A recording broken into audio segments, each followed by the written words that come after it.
Gold, trusted gold buyers. మీరు తాకట్టు పెట్టిన బంగారాన్ని విడిపించి ఈ రోజు ఉన్న మార్కెట్ ధరకు కొనబడను. వద్దు అని అనే ఒక సెన్స్ సార్, అంతే. సరే, అంటే ఫోటో గురించి మాట్లాడారు కాబట్టి నాకు ఇంకో సందర్భం గుర్తొచ్చింది. ఒక పెద్ద స్టార్ హీరో మీరు వెళ్ళి ఫోటో అడిగితే నువ్వు నాతో ఫోటో దిగడం కాదు నేనే నీతో ఫోటో దిగాలి అని చెప్పి ఎదురొచ్చి మరి ఫోటో తీసుకున్నారంట. ఎవరా హీరో? ఒక సందర్భంలో అలా జరిగిందండి. ఎవరా hero? Ravitej sir. Ravitej sir, yes. అవును సార్, ఇది ఎలా తెలుసు సార్ మీకు? తెలుస్తుంటాయి. నిజంగా ఇది గ్రేట్ సార్, నిజంగా. అంటే నేను యాక్చువల్లీ ఏ ఇంటర్వ్యూలో చెప్పలేదు సార్. నేను ఫస్ట్ హీరోయిన్ చార్మి వాళ్ళ ఓన్ బ్రదర్, అంటే వాళ్ళ ఓన్ బ్రదర్, నేను రూమ్మేట్స్ అనమాట. ఓకే. హీరోయిన్ చార్మి వాళ్ళ ఓన్ బ్రదర్. సో ఆ రోజు మీతి అని తను నన్ను పిలిచాడు. నేను ఫిల్మ్ సిటీలో జాబ్ చేస్తున్నప్పుడు మీతి, రమ సార్ ఇక్కడికి షూటింగ్ జరుగుతుందని చెప్పారు. సార్ ఎవరు సార్ అంటే రవితేజ్ సార్ది అని అంటే, అవును అనేసరికి మేడం మేనేజర్ చార్మి శ్రీని గారు. ఓకే. అక్కడ చంటిగాడ్ సినిమా, శోభన్ గారి డైరెక్టర్. అక్కడ లొకేషన్కి వెళ్ళినప్పుడు కొన్ని వాయిస్లు చెప్పాను. అరే బాగా చేశారు అని. తర్వాత సార్తో ఒక ఫోటో అని నేను అడిగాను. ఎవరిని? చార్మి శ్రీని సార్. చార్మి శ్రీని సార్ మన రామ్ ఫోటో అంటే సార్ అంటే నువ్వు నాతో దిగడం కాదు, నేనే నీతో దిగుతున్నాను. చూడు, యాక్టింగ్ అనేది ఎవరైనా చేస్తారు, కానీ యువర్ గాడ్ గిఫ్ట్, నీ టాలెంట్, ప్లీజ్ కమ్ అని ఇచ్చాడు. నాకు చాలా చాలా ఇంప్రెస్ అనిపించింది. అప్పటికి ఇప్పటికీ రవితేజ్ సార్ చెప్పిన మాట నేను మర్చిపోయానండి. ఎందుకంటే ఆ సార్ ఎంత కల్మషం లేకుండా ఎంత గొప్ప మాట్లాడారు ఏంది అనిపించింది నాకు. అట్లా ఆ మెమరీస్ చాలా ఉన్నాయి సార్ నాకు. అట్లా చాలా సందర్భాల్లో, ఒకనొక సందర్భంలో రానా సార్ వాళ్ళ ఇంటికి పిలిపించారు, మనల్ని పిలిపించాడు. అది మన రవిబాబు సార్ ఫోన్ చేసి చెప్పాడు అనమాట. అరే నువ్వు ఫలాని ఫంక్షన్ బాగా చేసావు, నేను ఇట్లా హీరో రానా సార్ పిలుస్తారంటే రానా సార్కి పోయి కలిశాను. ఏమన్నారు అంటే వాళ్ళ సిస్టర్ బ్యాచిలర్ పార్టీకి సంబంధించి ఒక ప్రోగ్రామ్కి పిలిచాడు అనమాట. కలిసిన తర్వాత అక్కడ ఇచ్చేయాలి సార్, పెద్దవాళ్ళు మీ అక్కడ ఏం సార్ అని అన్నాను. ఆ తర్వాత నేను సార్కి టచ్లో లేను, కానీ అక్కడి వరకు పిలిపించారు, వాళ్ళ ఇంట్లో మాట్లాడారు. నాకు హ్యాపీ అనిపించింది. నేను ఎక్కడికైనా మనకు చేతినిచ్చే దగ్గర ఆ ఆలోచనని కానీ సర్కిల్ కానీ మిస్యూజ్ చేసుకోవాలని ఉండదు సార్. నాకు రెస్పెక్ట్గా ఉంటుంది. మళ్ళీ సందర్భం వచ్చినప్పుడు చెప్దాం సార్ ఇలా జరిగింది కదా అని అంటుంటాను, అంతే. అంటే ఇక్కడ చిన్న డౌట్, రవితేజ గారు మిమ్మల్ని గౌరవించారు, దగ్గరికి తీసుకొని ఇద్దరు కలిసి ఫోటో దిగారు. రానా గారు మీరు ఒక చిన్న షో చేస్తే అది గుర్తు పెట్టుకొని మిమ్మల్ని పిలిచారు. అవును సార్, అంటే ఆడియో ఫంక్షన్ చేశాను సార్ అప్పట్లో. ఈ డైరెక్టర్ రవిబాబు గారు రిఫరెన్స్ చేశాను, నేను రానా గారు పిలుస్తున్నారు. సో అంత పెద్దవాళ్ళు మీకు అంత యాక్సెస్ ఇచ్చినప్పుడైనా సరే సార్ ఇట్లా అవకాశాలు లేక స్ట్రగుల్ అవుతున్నాను సార్, చేయాలనుకుంటున్నాను, మంచిగా యాక్ట్ చేయాలనుకుంటున్నాను, ఛాన్సులు రావట్లేదు అంటే ఇప్పుడు మాకు తెలియదు సార్. అప్పుడు ఓన్లీ మిమిక్రీ చేసేది సార్ మేము. దీనికి ఒక యాక్ట్ చేస్తే డబ్బులు వస్తాయి అన్న ఫీల్ కూడా మాకు తెలియదు సార్. అప్పుడు ఓన్లీ మిమిక్రీ చేసినాం, మన దగ్గర ఏమో అవునా అనుకున్న ఫీల్లో ఉన్నాం సార్, అంతే. ఇండస్ట్రీ వైపు సీరియస్గా లేము సార్. అప్పుడు అసలు మాకు తెలియదు యాక్టింగ్ చేస్తే డబ్బులు ఇస్తారు, మిమిక్రీ చేస్తే డబ్బులు ఇస్తారని కూడా మాకు తెలియదు. ఇప్పుడు వెళ్ళి ఎప్పుడైనా కలుస్తారా వాళ్ళని మళ్ళీ? సార్ సందర్భం వస్తే తప్పకుండా చెప్తాను సార్. అలా ఉండదు సార్, సందర్భం రావాలి. ఆ సందర్భం వస్తే ఇంకా రాము క్రియేట్ చేసుకోడు సార్. అంటే అలానే కాదు సార్, క్రియేట్ చేసుకోవడం కాదు సార్. మనం వెళ్తుంటాం ఎక్కడికన్నా పెళ్ళి, అక్కడ వెయిట్ చేసి సార్ అది అన్నాం అనుకో, వాళ్ళు ఏదో బిజీగా ఉంటుంటారు. ఇప్పుడు ఫర్ ఎగ్జాంపుల్ ఏదైనా షూటింగ్ ఉండి సడన్గా వచ్చినాక అరే అన్నట్టుగా అట్లా క్యాచ్ ఉంది అనుకో, చెప్పొచ్చు అన్న పాయింట్లో ఉంటాను సార్ నేను. అదే నా మైనస్ సార్. అదే నాకు సరే, కాసేపు మీ సినిమా జర్నీ పక్కన పెడితే మళ్ళీ నేను జబర్దస్త్ వైపే వస్తున్నాను. జబర్దస్త్లో ఒక టీమ్ లీడర్తో ఇష్యూస్ ఉన్నాయి రాముకి. నాకు టీమ్ లీడర్స్ అసలు లేదు. ఒక టీమ్ లీడర్తో ఎవరు సార్? మీరే చెప్పండి. లేదు, నాకు అసలు ఇష్యూస్ అనేది నాకు ఇష్టం ఉండదు సార్. నేను చెప్తాను. వెంకీతో మీ రిలేషన్ ఎలా ఉంది? వెంకీతో చాలా బాగుంది సార్.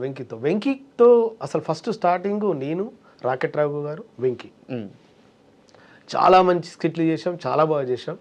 ఆ తర్వాత టీమ్ లీడర్గా వెంకీకి ఇస్తున్నప్పుడు, అన్న మనకు టీమ్ లీడర్ ఇస్తున్నా, మన ఇద్దరం కలిసి చేద్దాం అని అన్నాడు. చేశారా? నేను చేయలేదు. మరి అదే నేను అడుగుతున్నాను. అదే అంటే చేయలేదంటే నేను చెప్పాను కదా, బిఫోరే నేను ఎగ్జిట్ అవుతున్నా అని చెప్పాను. నేను చెప్పాను కదా సార్. నేను మ్యాక్సిమం సార్ నా లైఫ్లో మ్యాక్సిమం ఎక్కువ చెప్పే చేశాను సార్. నేను వెళ్ళిపోతున్నంటే వెళ్ళిపోయాను, అంతే. మళ్ళీ ఎందుకు ఏమైంది అని బాధలేదు. నేను ఒక ఆలోచనతో వెళ్తున్నాను సార్ అన్న తప్పితే, మళ్ళీ వెంకిని ఇంప్రెస్ చేయడానికి రాకెట్ రాఘు సార్ ఉండు, అక్కడ చెమ్మక్ చంద్రన్ ఉండ్రు అన్న, వెళ్తున్నాను రైట్ గో హెడ్ అన్న తప్పితే ఎవరేం లేదు. అట్లా అంతే సార్. నేను ఇంకొంచెం ముందుకు స్టెప్ వేసి ఓపెన్గా అడుగుతున్నా, వెంకీ ఈవెంట్స్ చెప్పినా సరే, వెంకీ షూట్స్ చెప్పినా సరే, అది అయ్యేదాకా నమ్మకం ఉండదు అని చెప్పేసి చాలా లైట్ తీసుకుంటాడు రాము. కరెక్ట్గా అయితేనే చెప్పన్నా వెళ్తాను, లేకుంటే నా టైం వేస్ట్ చేయొద్దని చెప్పి చెప్తాడు. ఒక్క వెంకీకి మాత్రమే రాము దగ్గర అంత యాక్సెస్ రాము ఇవ్వడు అని చెప్పేసి ఒక టాక్ ఉంది. నిజమా అబద్ధమా? లేదు, వెంకీకి మాత్రమే అలా ఇవ్వనని కాదు. వెంకీ ఏదైనా ఉంటే చెప్పి, నేను వెంకీ కన్నా పెద్దవాడిని.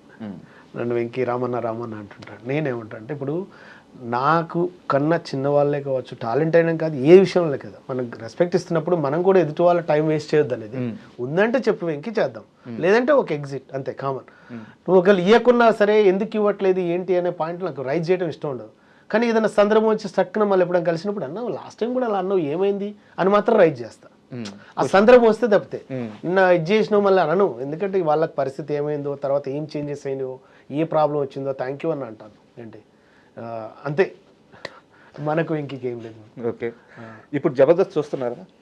లేదు, ఓపెన్ చెప్పండి. లేదు అస్సలు నేను ప్రామిస్ చెప్తాను, జబర్దస్త్ చూడట్లేదు. ఎన్ని ఇయర్స్ అవుతుంది జబర్దస్త్ చూసి? చాలా సంవత్సరాలు అవుతుందన్న నేను జబర్దస్త్ చూడక. అని అప్పుడు మా జబర్దస్త్ తర్వాత ఎక్స్ట్రా వచ్చింది, ఎక్స్ట్రా జబర్దస్త్ 2 నడుస్తున్నాయి. ఆ తర్వాత నేను చాలా చూడక. అంత బాధ పెట్టిందా మిమ్మల్ని జబర్దస్త్?